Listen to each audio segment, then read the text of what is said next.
Rocky-san. Jeffy Aggie. Boy, What's going on? Not much. We touched a nerve with that Cobra Kai thing, didn't we? We did, and I'm kind of worried about it. Yeah, I know, and people have strong feelings about it. I mean, there were some people that agreed with us, some that didn't, but the ones that didn't, man, they've kind of gotten violent. Well, there's one thing I want to make sure of. You know, we called it Cobra Kai, Cobra Y. I don't want people to go Cobra By. So I've decided I need to make some changes. Yeah. No more Mr. Mild-mannered here. I need what's to that? maybe channel my inner Danielson and just start kicking ass. Yeah, maybe. How are you going to go about that? Well, maybe I'm going to buff up a little bit. Well, for starters, I got this sweet new do.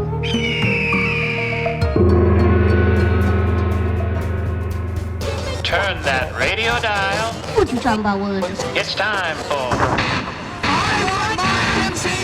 the most Gen X podcast there is. Real tomato ketchup? Not even close, right?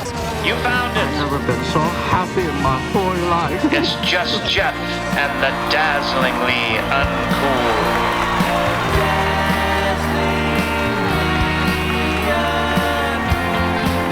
Don't mess with the bull, young man. You'll get the horns. Those aren't pillows. And now, it's just Jeff. So here we go again, Rock. And I tell you what, we just lived through Snowpocalypse 2021. It got so cold here in Texas. And we had a couple of inches of snow, probably 3 inches of snow here. And I can't remember the last time that we actually had snow that stuck on the ground for multiple days, but we had it, and it was really kind of cool. Yeah, you did. However, it did a lot of damage to a lot of people, but yeah, we were fortunate. A lot of damage. We had more snow than you guys had, but it was nothing unusual for us, so it was just business as usual, and we didn't get as cold as you got, so yeah, no problems here. Did you build a snowman? But I'm glad things are better. I did not build a snowman. You didn't build a snowman. Things are definitely better. In fact, I went out and played a little disc golf today, and I didn't. It was really kind of a fluffy snow. The neighbor kids were playing in it, and they were trying to get a snowball, and I had to show them, man, you really got to kind of pack it in there. So there was definitely enough to do it, but yeah, depends on the snow. You said it really pack it. It kind of does. It kind of does. But I mean, today we're back in the 60s, and I'm out playing disc golf in shorts and a t-shirt, and you wouldn't even where we played. It was muddy just because there had been so much snow melt. But when's the last time you've heard me say that? Snow melt. Yeah. But it was cool. I mean, so you mentioned that kids were playing outside though. Yeah. Yeah. Because we've talked about that. When we would have the rare snow day growing up in Texas, I mean, we'd play outside all day long, playing football on the golf course or wherever, and so one of our loyal listeners, Greg, mentioned that these days, like, his kids just stayed inside and played on their device all day. Yeah. Well, that's kind of surprising, just because we see snow so rarely.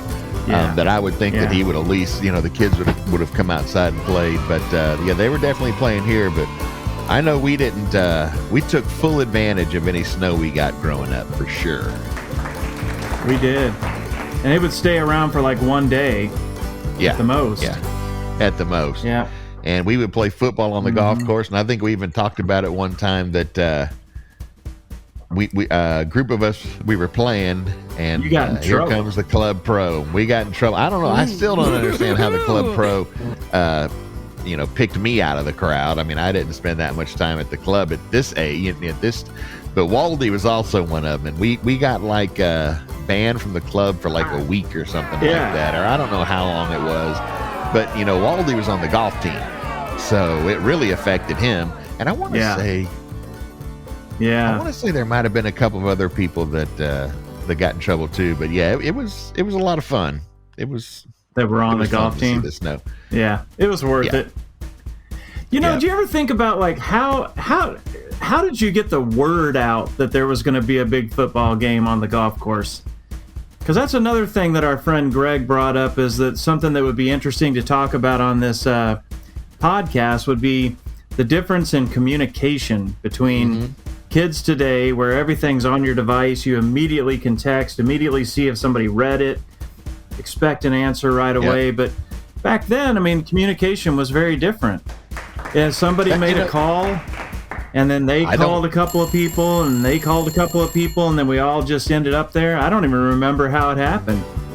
I mean, we played a lot of football on the golf course, and so I would imagine that if there was snow, it was just a given. Look, there's going to be a football game. No communication needed. But you're right. I mean, anything else. Yeah. You know, you had to pick up the phone and call someone. You knew a couple of places to look.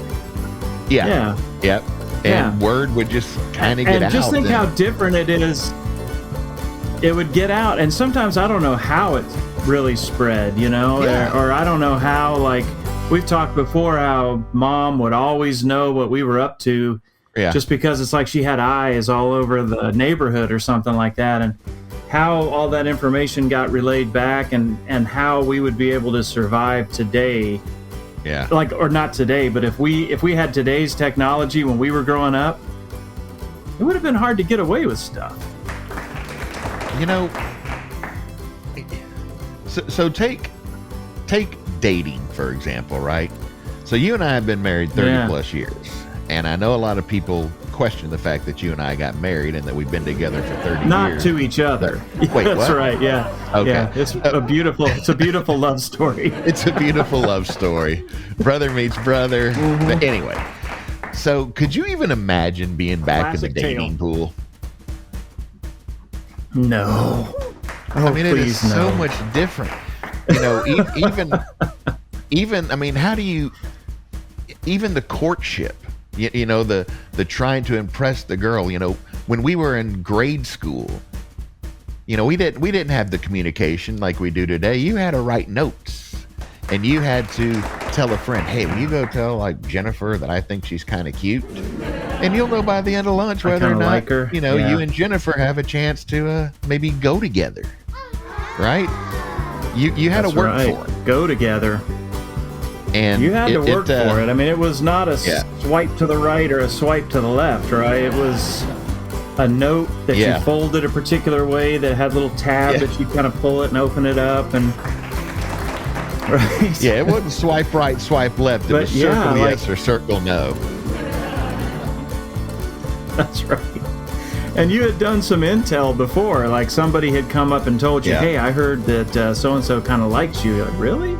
Or you'd like try to put the feelers out. Hey, tell her friend that I kind of think she's cute, so maybe her friend will tell her that. And you're looking for like signs, you know.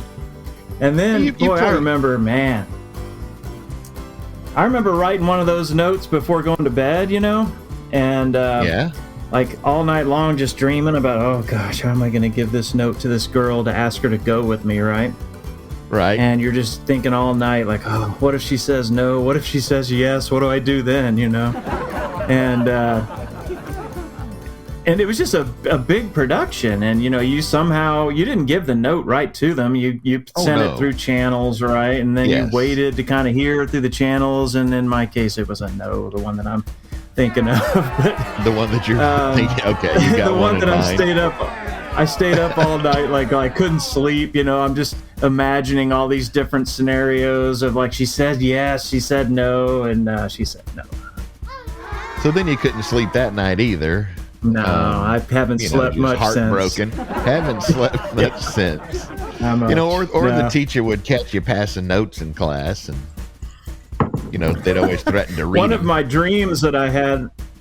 dreams that I had the night before involved the teacher like making an announcement to the whole class, like, class, congratulations, they're going together. And there was like, and everybody was like, this is big news, picking me up on their shoulders. Oh, kind of like the Cosby Kids. That's awesome. All of a sudden, everybody's got an aisle seat at the Apollo, you know.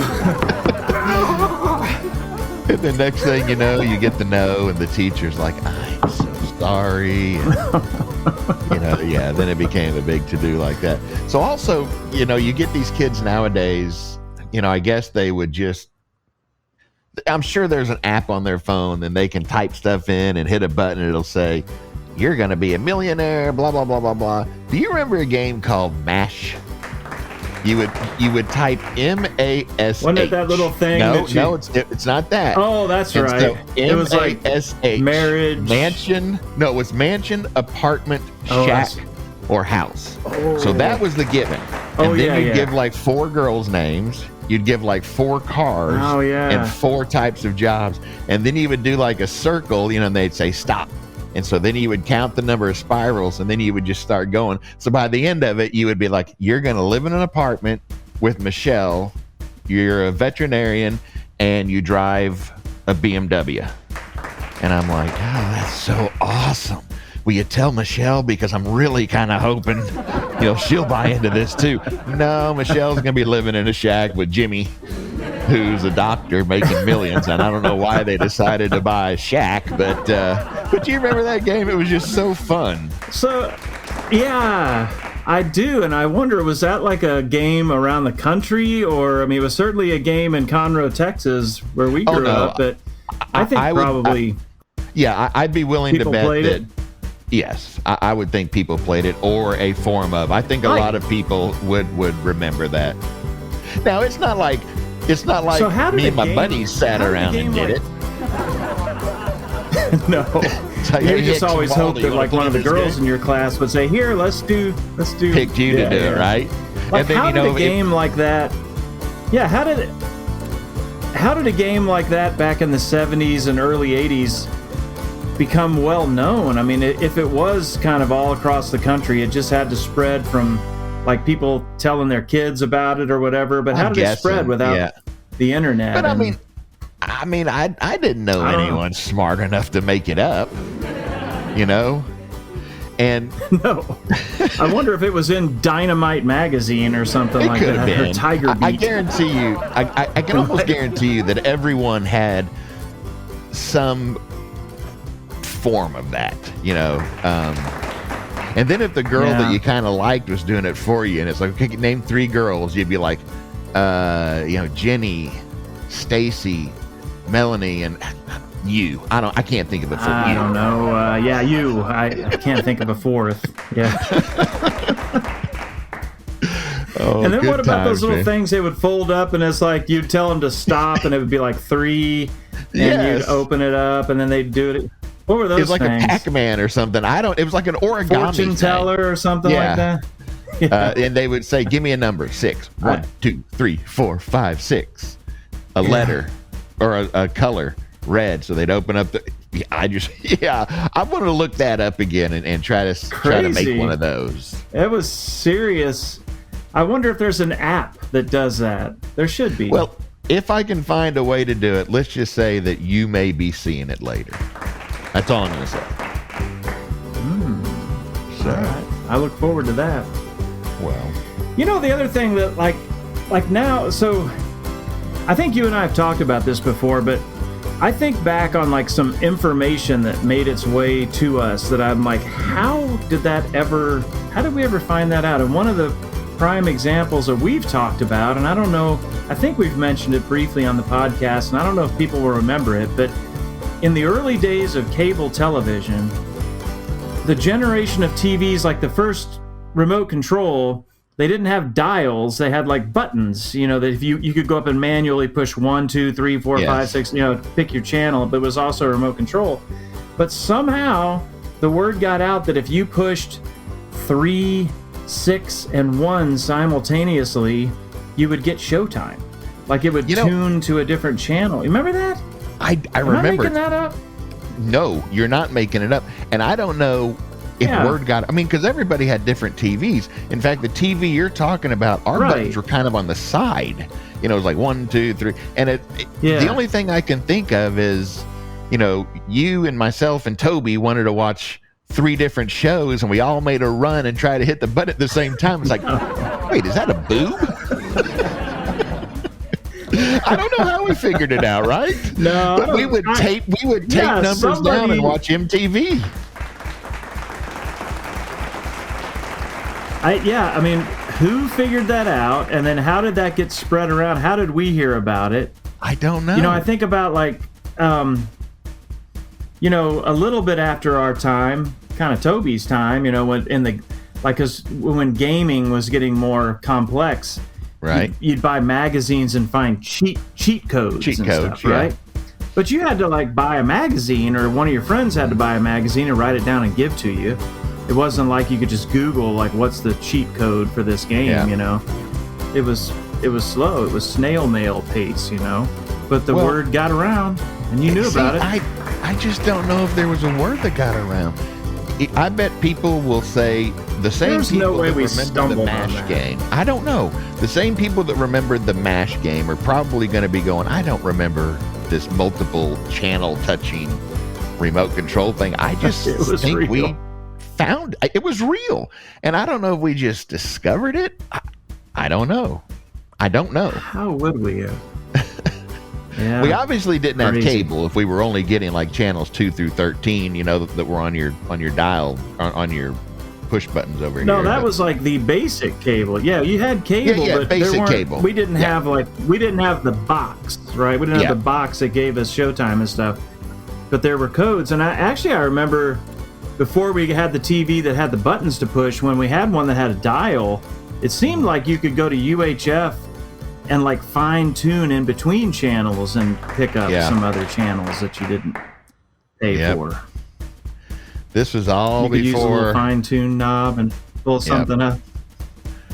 Man, well, then later on, I mean, days. the technology just got less and less advanced because, you know, after a while, you'd just turn it to channel 99 and watch remember it was like all staticky, but there was like a porno in the background or something like that. And every now and then it would clarify, oh, look at that, it's a distorted boob, you know.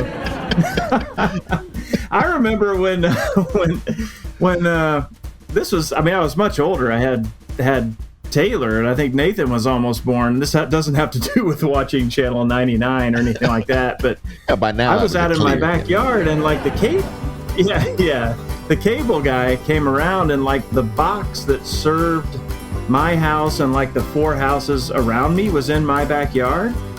So he asked if he could come to the backyard to access the box. I'm like, sure. So I was just out there, and I'm talking to him, and I noticed that, I don't remember how this went. So you would, in order to, basically, if you just connected the cable right to the little outlet that served your house, you'd get everything.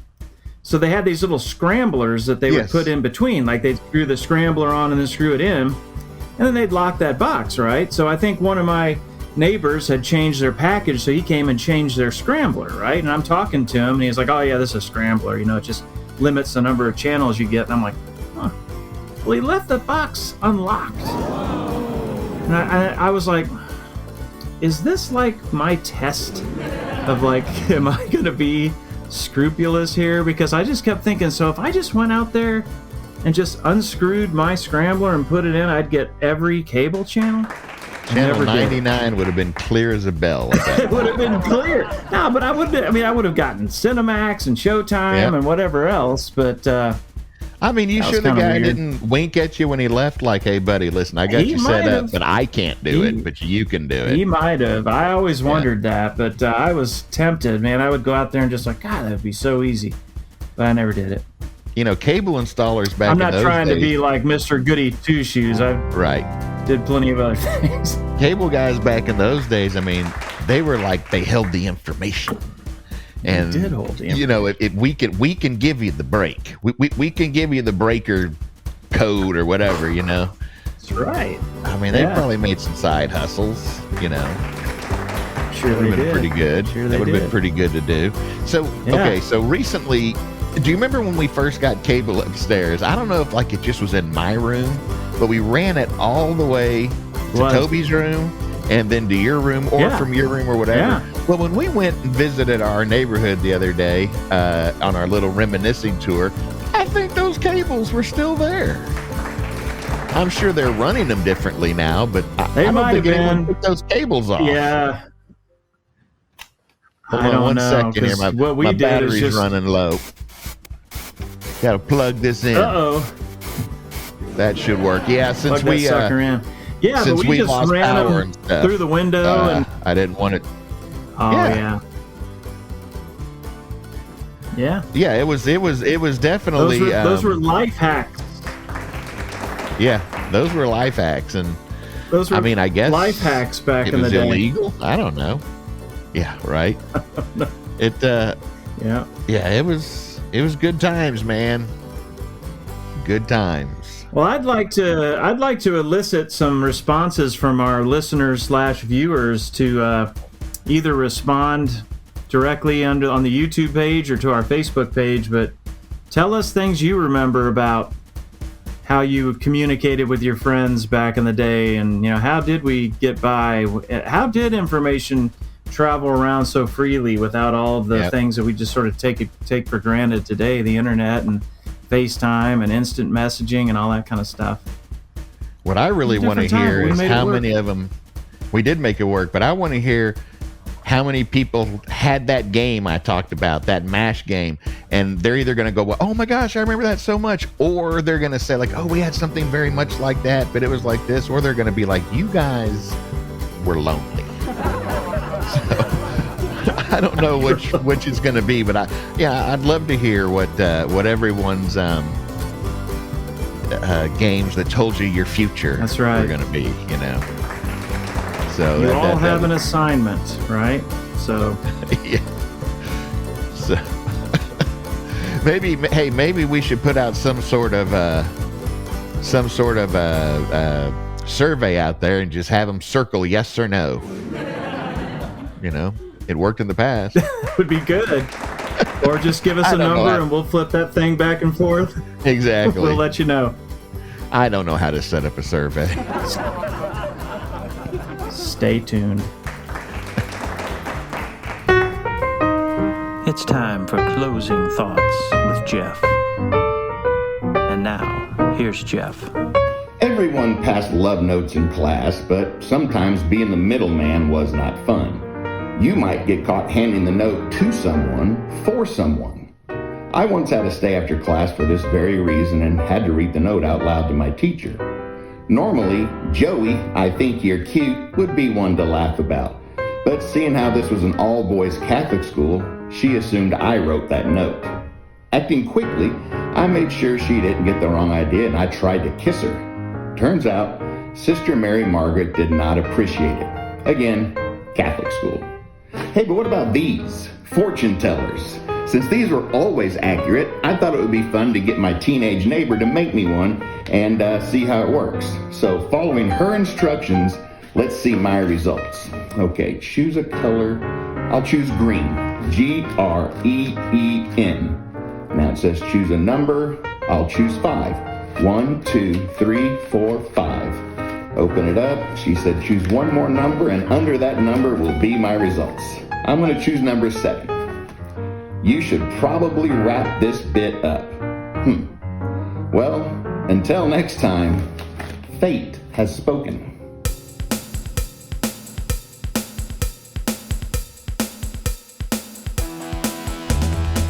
Thank you for listening to the Just Jeff and the Dazzlingly Uncool podcast. Check back every Thursday for new episodes. If there's a topic you think we should discuss on the podcast, leave us a comment or a message and we'll do our best to get to it. Check us out on Facebook and join our group called Growing Up 70s and 80s Texas Style. Didn't grow up in the 70s or the 80s? No problem. Didn't grow up in Texas? No problem. We still want you in the group and as part of the discussion. Hey, do you think you yourself may be dazzlingly uncool? Well, if you found your way to our podcast, chances are pretty good, or at least that you will be one day. Wear that title with pride. To find out more, check out www.rockysealmusic.com.